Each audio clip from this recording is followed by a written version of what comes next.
이제 꽃이 피기 시작하는 드디어 봄이 왔어요. 그럼 답사 가야죠. 그래서 답사처럼 생각해 봤는데, 봄답사는 꽃이 피는 땅끝 해남에서부터 쭉쭉쭉 올라와서 한강에 이르기까지 몇 군데 한번 답사지를 골라봤습니다.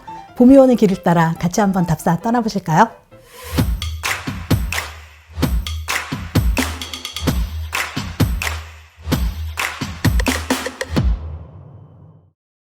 첫 번째 답사지로는 저기 남도 쪽으로 내려가 볼 거예요. 우리 땅끝 마을이라고 하죠. 해남하고 강진 한번 같이 묶어서 볼 텐데, 먼저 이제 해남으로 가볼게요. 해남하면 많은 분들도 다녀오셨을 수도 있을 것 같아요. 노고당이라고 굉장히 유명한 곳 있죠. 국어 시간에 배우셨죠. 우리 조선시대 최고의 시조시인 하면 윤선도 꼽지 않습니까? 그래서 고산 윤선도의 고통이 바로 노고당입니다. 그래서 노고당을 중심으로 해서 그 옆에는 윤선도 유물전시관까지 이렇게 쫙 있는데, 노고당은 우리나라 조선 중기 주택의 구조를 아주 잘 보여주는 그런 집이라 그래요. 그래서 이 집은 원래 윤선도가 효종이 대군 시절이었을 때 스승이었었거든요. 그래서 효종이 임금이 된 다음에 스승에게 집을 한 채를 딱 하사를 한 거죠. 그 집이 원래 수원에 있었어요. 근데 윤선도가 낙향을 할 때 고향인 해남으로 그 집을 그대로 어떻게 했을까요? 해체를 해서 쭉 백길로 실어온 거예요. 그래서 그걸 다시 그대로 와서 맞춰서 지었다는 거죠. 임금님이 하사하신 집 아닙니까? 그래서 그걸 그대로 가지고 와서 지어서 현재까지 그 명맥이 이어지고 있다고 합니다. 현재는 후손들이 살고 있거든요. 그래서 한때는 이제 개방도 하고 있었는데, 혹시 방문하신다면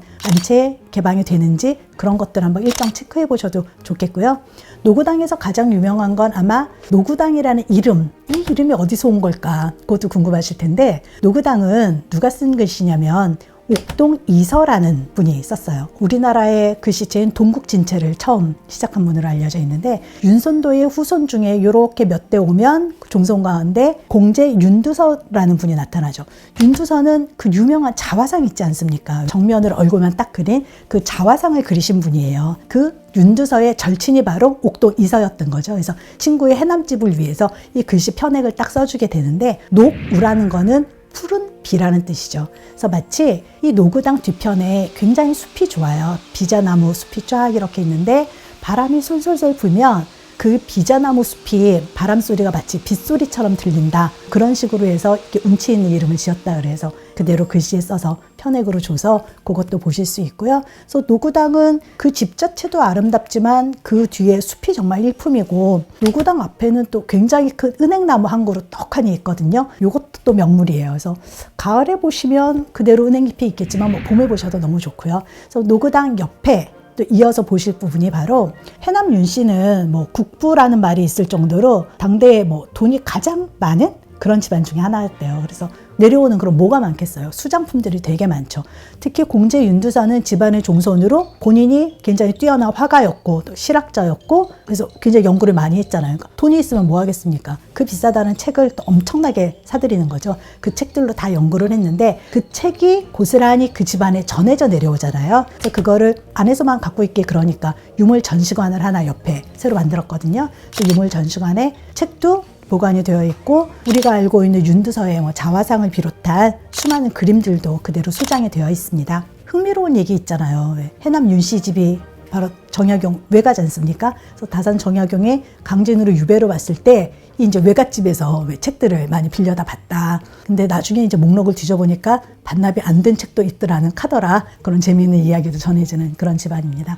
해남에는 뭐 대흥사 같은 대찰도 있어요. 큰 절들도 있지만 집 하나를 더 소개해드리고 싶어요. 이 노구당은 공제 윤두서도 물론 이 집안의 종손위에서 좀 살긴 했지만, 해남에 가시면 공제 고택이라는 집이 하나 더 있어요. 그러니까 현재 노구당은 윤선도 고택인 셈이고, 공제 윤두서의 고택은 따로 있다는 거죠. 그래서 노구당에서 해남 바닷가 쪽으로 더 쭉 내려가면 백포라는 곳이 있거든요. 거기에 가면 공제고택이라는 집이 나오는데, 노구당은 굉장히 양지 바른 곳에 반듯하게 지어진 그런 집의 느낌이라면, 백포에 있는 윤두서의 집은 그것보다는 좀 더 혼자만의 공간? 그런 느낌을 많이 주는 집이었어요. 그래서 현재는 사랑채나 일부가 좀 잘려져 나가 없어지고 안채나 일부만 남아있지만, 그것만 보셔도 굉장히 좋을 것 같아서 해남에 가시면 윤씨 집안의 두 개의 집, 분위기 서로 다른 요거 구경하시면 좋겠다 생각이 듭니다.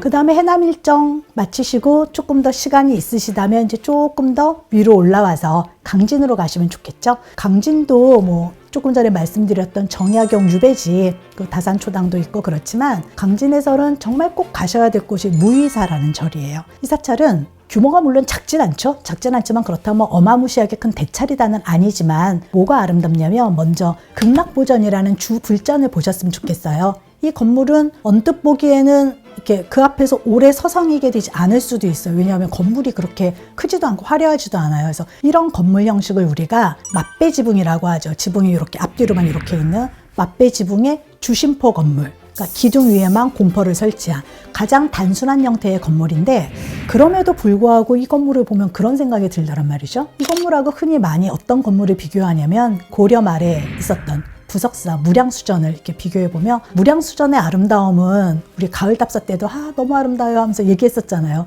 그런데 무의사의 아름다움, 극락보전의 아름다움은 그런 화려하고 우아한 아름다움이라기보다는 가장 있어야 할 것만 갖춘, 가장 단순한 구도에서 나오는 좀 담백한 아름다움이랄까? 건조하면서도 아름다운 것들 있잖아요. 막 그런 아름다움이 있는 단정한 건물이어서 조선시대 사찰 건물은 고려시대와는 달리 또 이런 맛이 있구나 느끼시기에 굉장히 좋을 것 같습니다. 그리고 무의사는 건물뿐만이 아니라 정말 보셔야 되는 게 사찰 벽화. 우리나라 사찰 벽화가 뭐 그렇게 많지는 않은데 무의사에 그게 잘 남아있어요. 그래서 현재는 불전에 있던 것들을 좀 안전하게 감상하기 위해서 옆에 박물관 따로 놓고 감상할 수 있게 만들어놨는데, 이 박물관 갈 때 조심하셔야 되는 거 날짜 체크 잘 하셔야 돼요. 이게 주말에만 주로 열거든요. 그래서 금토일 뭐 이렇게 연다고 하는데 비 오는 날은 또 벽화가 훼손될까 봐 열지 않는 날도 있대요. 그러니까 그런 거 날씨 잘 맞춰 가신다면 좋은 감상하실 것 같고요. 이 벽화들은 뭐가 그렇게 대단하냐,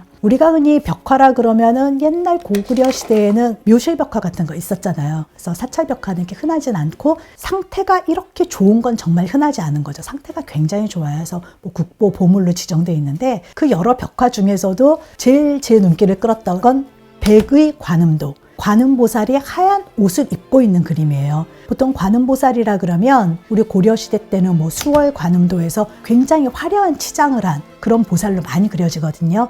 고려시대 그림들하고는 이런 아름다움이 차이가 있냐라고 하는 거 한번 비교해 보시면 좋을 것 같고요. 현재는 그 뒤쪽으로 이렇게 걸을 수 있게끔 조성되어 있으니까 산책도 하시고 또 건물의 아름다움, 벽화의 아름다움까지 함께 느껴보시면 좋겠습니다.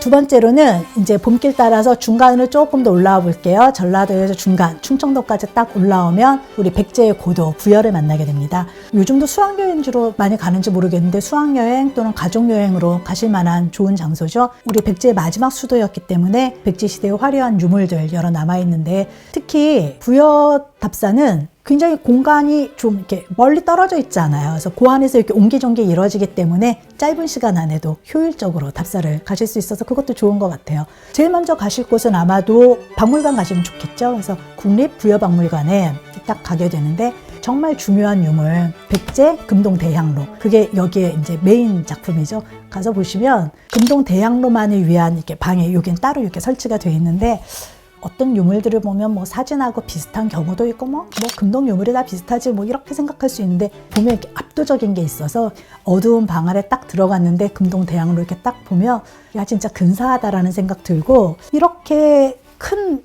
향로를 당시 기술력으로 어떻게 이렇게 멋있게 뽑아냈을까 정말 이렇게 감탄이 나오는 그런 대작입니다. 그래서 가셔서 꼭 보셨으면 좋겠고, 이 작품을 비롯해서 국보가 생각보다 꽤 여러 점 있거든요. 그래서 박물관 한번 쭉 둘러보시고 나오시면 바로 도보로 이용하실 수 있는 거리예요. 옆으로 조금만 오시면 그 유명한 정림사지 5층 석탑 만나시게 되는데요. 정림사지 5층 석탑은 석탑이 있고 그 옆에 정림사지 박물관이 있어요. 이렇게 이 박물관도 조그만데 되게 재밌어요. 여러 가지 정림사지에서 나왔던 뭐 유물 같은 것들 이렇게 전시 잘 해놨고요. 그거 보시고 이제 실물인 탑 보러 이제 밖으로 나오셔야죠. 탑을 보면 정림사지 탑은 멀리서 봐도 이렇게 쫙 늘씬한 체형으로 쭉 뻗어 있어서 근사하고, 쫑쫑쫑 걸어서 앞으로 가시면 또 올려다보는 맛도 또 멋있죠. 정림사지 석탑은 백제의 이제 마지막 시대인 아마 7세기 전반 정도의 작품으로 사람들이 추정을 하고 있고요. 5층 석탑이라 그러면 백제계를 대표하는 석탑이죠. 그래서 한국의 삼국시대 석탑은 크게 백제계가 5층 석탑, 신라계가 이제 3층 석탑 이렇게 양분되고 있는데 5층 석탑 가운데서도 우리나라 석탑의 원형이랄까? 그걸 최초로 완성한 게 바로 이제 정림사지 5층 석탑이에요. 그래서 그 이전의 석탑이라면 뭐 미륵사에 있는 뭐 그 정도 석탑일 텐데 그건 아직 목조 형식을 벗어나지 못한 탑이었다면 정림사지 석탑은 돌로 석탑을 만들 때 어떤 아름다움이 있을 수 있는가를 딱 여기서 재현을 해낸 거죠. 그래서 이렇게 멋진 탑이고요. 5층이에요. 이렇게 5단으로 쭉 해서 이렇게 체감률이 굉장히 좋은 그런 탑이어서 멀리서 봐도 가까이서 봐도 좋은 거 한번 같이 느껴보시면 좋겠고 조금 더 이렇게 한 10분? 5분? 그 정도만 또 걸어가시면 국남지가 나옵니다. 백제의 무왕 서동이었다고도 하는 서동설화가 담겨있는 그런 국남지 보실 수 있고 국남지는 봄에도 당연히 좋지만 정말 좋은 건 여름이에요. 여름에 그 넓은 곳에 다양한 연꽃이 가득 피어나거든요. 그래서 여름에 한 번 더 방문하셔도 좋겠고 또 시간을 조금 더 내시면 부소산성 한번 올라가 보셔야죠. 부소산성은 당연히 이제 수도인 사비성 현재 부여를 보호하는 산성이고 그 위에 가면 삼천궁녀의 전설이 있는 낙화암 그다음 그 옆에 뭐 고란사 이런 것들까지 한 번에 보실 수 있고요. 백제의 왕릉이 궁금하다. 그럼 거기에서 차로 한 5분 10분 정도만 외곽으로 조금 가시면 능산리 고분군에서 백제 시대의 어떤 왕릉들 살펴보실 수 있습니다. 여기에서 부여 조금 아쉽다 그러면 보령 쪽으로 조금 더 나가시면 돼요. 한 30-40분 정도만 차로 나가시면 거기에도 또 멋진 절이 하나 있어요. 무량사라는 절인데 이 절 앞에 5층 석탑이 또 하나 있거든요. 그래서 5층 석탑을 보시면 정림사 탑하고 비슷해? 그런데 조금 달라. 이런 느낌 드실 거예요. 정림사 탑에 비해서 조금 더 통통한 그런 형태의 탑이고 이 탑은 고려시대에 지어졌습니다. 그래서 이게 부여가 이제 백제 지역이었기 때문에 이미 신라가 통일을 하고 고려시대가 되었어도 옛 백제계의 전통을 이어서 탑은 5층으로 쌓기도 했구나 이런 거를 알 수 있고 그 앞에 있는 건물들까지 같이 한번 보시면 또 좋은 답사 되실 것 같고요. 그리고 이 무량사에서 또 흥미로운 건물이 하나 있는데 영정각이라는 건물이에요. 영정각이니까 누군가의 영정을 모신 것이겠죠. 그래서 여기서는 어떤 승려의 영정이 아니라 조선시대 초기에 사육신, 생육신 이런 사건 아시잖아요. 바로 계유정난 때 사건으로 인한 생육신의 한 사람이었던 김시습이 바로 이곳에서 말년을 보내고 이곳에서 숨을 거뒀다고 해요. 그래서 김시습의 초상화를 모신 그런 영정각이 있는데 이 초상화도 보물로 지정되어 있고요. 굉장히 조선 초상화의 아름다움을 보여주는 귀한 작품이거든요. 가신다면 함께 보셔도 좋을 것 같습니다.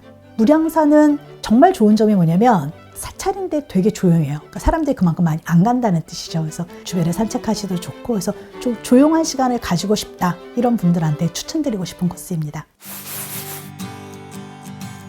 한강변에서는 저는 남한강의 여주를 오늘의 답사지로 꼽아봤어요. 여주는 서울 수도권에서 가시기에는 하루치기로도 충분한 곳이기 때문에 더 많은 분들이 쉽게 이용하실 수 있을 것 같은데 여주에서는 제일 먼저 가실 곳은 당연히 신륵사 되겠죠. 보통 한국의 사찰 그러면 주로 어디에 있습니까? 뭐 도심에 있을 수도 있겠지만 산사가 많죠. 그런데 이 신륵사는 바로 강변에 있어요. 그래서 이게 굉장히 독특한 아름다움을 쫙 이렇게 풍기죠. 신륵사는 건축물이 유명하다기보다는 돌로 지은 탑 뭐 석등 이런 것들로 유명한 절이에요. 그래서 여러 개의 보물 이런 아이들이 있는데 제일 처음으로는 신륵사도 이제 주요 불전이 있고 그 바로 앞에 다층 석탑이 있는데 언뜻 보기에는 석탑이 되게 조그마다 이렇게 느끼실 수도 있어요. 근데 재질이 좀 달라요. 우리나라 대부분의 석탑이 단단한 화강암으로 만든 것인데 비해서 이 석탑은 대리석으로 만들었고요. 그래서 현재는 보물로 지정되어 있긴 한데 좀 훼손된 부분이 있어서 정확히 몇 층 석탑인지는 확실하지가 않죠. 그래서 그냥 이름이 다층 석탑 이렇게 되어 있는 그런 석탑이 있고 그 불전 옆으로 쭉 돌아서 뒤쪽 언덕을 쭉 따라 올라가시면 거기에 뭐 부도, 그다음 부도비, 뭐 석등 이런 애들이 한꺼번에 모여있는 그런 공간을 만나실 거예요. 그래서 여기는 꽤 언덕을 좀 올라가야 되기 때문에 이쪽에서 내려다보는 남한강 경치도 근사하고요. 고려 때의 그 유명한 승려인 나홍화사의 그 석종, 석비, 그 다음에 석등까지를 이렇게 모은 것인데 형식을 보시면 고려의 부도탑이 이렇게 독특한 형상이 있었나? 라고 느낄 만한 그런 형상이에요. 그래서 굉장히 둥글게 어떻게 보면 저는 이거 현대 작품 같다. 아무런 군더더기가 없는 그런 석조 조형물들이 이게 나란히 있거든요. 여기서 보시면 다양하구나. 우리가 보통 부도탁 그러면 일방적으로 생각하는 뭐 팔각형이라든가 이런 걸 생각하게 되는데 형식이 많이 다양하게 변했구나. 이런 것도 한번 이렇게 비교해서 감상해 보시는 시간 가지실 수 있고요. 이 이제 3종 세트를 보시고 다시 계단을 쭉 내려와서 이제 절 앞마당을 지나서 강변으로 가시면 왼쪽 편에 우뚝하게 솟아있는 굉장히 독특한 탑 하나를 만나게 되는데, 한국의 탑하면 역시 석탑이죠. 석탑이 가장 많은데 이 탑은 벽돌로 구운 전탑이에요. 그래서 고려시대의 유일한 그런 전탑이라고 하는데, 원래 전탑이라는 형식은 중국의 탑이었거든요. 벽돌로 구워서. 근데 그걸 그대로 이제 여기서 쌓게 된 거죠. 얘가 더 좀 우뚝하게 보이는 이유는 뭐냐면 강변 언덕, 절벽에 이렇게 세웠거든요. 그래서 만약에 강가의 건너편에서 보거나 강 위에 배를 띄워놓고 이 탑을 올려다본다면 굉장히 멋있는 그런 장면이 연출이 되는 거죠. 전탑은 우리가 만나기가 쉽지 않아요. 그래서 여기에서 보면 이렇게 독특한 전탑도 있었다 느끼시면 좋고, 그 전탑 바로 아래에는 정자도 하나 있어서 남한강의 풍류를 이 정자쯤에서 굉장히 많은 사람들이 즐기지 않았을까 싶은데, 가신다면 여기서 시간 잠깐 내서 강변의 풍치를 좀 느끼시는 것도 좋을 것 같고요. 보물도 아니고 아무것도 아닌데 하나 또 재밌는 애가 있어요. 이 정자 바로 옆에 굉장히 조그만 석탑이 하나가 세워져 있는데, 얘는 뭐 국보도 아니고 아무런 기념물도 아니에요. 정말 조그매서 뭐 이렇게 허접한 애가 세워져 있나 이런 생각도 드는데, 또 그 자리도 기단을 대단히 세울 수 없는 바위에 있거든요. 그런데 얘가 또 굉장히 귀여워요. 그래서 위로는 큰 전탑이 하나 있고 옆엔 정자가 있고, 그 사이에 막 석공들이 뭔가 탑을 쌓고 있을 때 누군가 뭐 한 꼬마쯤 아니면 제일 막내쯤 되는 사람이 그냥 한번 세워본 그런 느낌이 드는 조그만 탑이에요. 그런데 이 탑은 강변에서 올려다보면 또 아기자기한 맛이 괜찮거든요. 그래서 자기 자신의 어떤 모습보다는 주변의 배경이 멋져서 또 더 돋보이는 그런 존재들이 있잖아요. 좀 그런 생각을 들게 하더라고요. 신륵사 구경을 마치신 다음에는 꼭 들러야 될 코스가 또 있죠. 여주에는 영릉이라는 조선시대 왕릉이 있는데, 이 영릉이 사실은 영릉 플러스 영릉으로 돼 있어요. 그래서 하나는 세종대왕릉이고 하나는 효종의 능인데 둘 다 한자만 다른 영릉이거든요. 시간이 부족하다 그럼 세종대왕 영릉 쪽 보셔도 좋을 것 같습니다. 세종대왕 영릉 앞에 가시면 앞에 기념관 하나 설치되어 있어서 세종의 업적 같은 거 어떤 일들을 했는가를 쭉 간단히 감상하기 좋게 되어 있고요. 그 다음에 쭉 걸어 들어가시면 조선시대 왕릉에 이런 느낌이 있었지 라는 걸 잘 살필 수 있는 그런 형식으로 되어 있어요. 그래서 쭉 가서 산책도 하시고 릉도 보시고 그러면 좋겠어요. 세종대왕 영릉은 조선시대 능 가운데 최초로 왕하고 왕비를 합장한 그런 능이에요. 그래서 이렇게 봉분이 하나밖에 없죠. 그래서 그런 게 좀 특이한 점이고, 주변에 보면 우리 조선 왕릉의 뭐 무인석, 문인석 이런 것들 있잖아요. 그런 성물들 그런 것도 함께 보시면 좋고요. 저는 또 여기가 좋았던 점이 뭐냐면, 봄에 보면 진달래 꽃길 되어 있어서 영릉이 하나하나 이렇게 되어 있거든요. 그 둘 사이가 산책로와 숲으로 이렇게 이어져 있어서 뭐 왕의 숲길 뭐 이런 이름도 붙이고 했더라고요. 시간 여유 천천히 가지시고 왕릉 구경도 하시고 그 숲도 구경해 보시면 좋을 것 같고요. 조선시대 왕릉은 세계문화유산으로도 등재가 되어 있잖아요. 그만큼 멋진 유산이죠. 그거 충분히 느끼셨으면 좋겠습니다. 정말 이제 봄이 시작돼서 여기저기 너무 가고 싶어서 뭐 몸에 들썩들썩하는 그런 계절이죠. 그런데 우리 답사지들은 사실 사계절마다 다 다른 모습인 것 같아요. 예를 들자면 저는 정림사지 5층 석탑 같은 경우에는 겨울에 보면 뭔가 윤곽이 더 뚜렷하면서 좀 애가 마른 느낌이 들고, 봄에 보면 좀 푸른 기운이 그 탑에도 막 들어가 있는 그런 느낌이 들더라고요. 그래서 계절마다 다니시면 좋은데, 봄은 정말 답사 다니기에도 너무 좋은 계절이잖아요. 오늘 소개해드린 봄길 따른 그런 답사처 꼭 기억해 두셨다가 올봄에 멋진 여행 하셨으면 좋겠습니다. 오늘 영상 재미있으셨다면 좋아요, 구독, 알림 설정 부탁드립니다. 감사합니다.